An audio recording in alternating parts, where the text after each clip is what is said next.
kalahating milyong halaga ng alahas ng isang pasahero ang nawala sa NAIA Terminal 3. 15 airline at airport personnel ang posibleng nagka-interes daw sa mga alahas. May indikasyon ding isinanla ang mga ito. Nasa frontline ng balitang yan, si Gio Robles.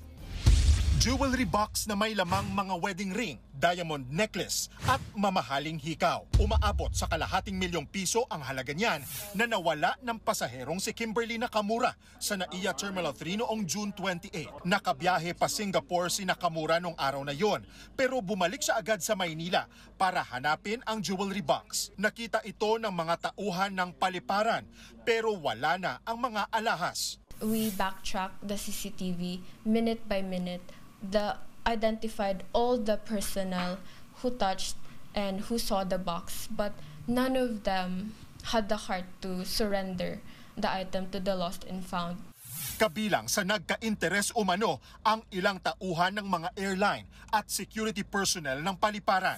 Inabot pa ng higit 2 linggo bago na ibalik kay Nakamura ang mga alahas. Pero may gasgas at UP na ang kanyang wedding ring. Pati ang kanyang hikaw, posible raw na naibenta at naisanla ang mga ito. So it's heavily scratched.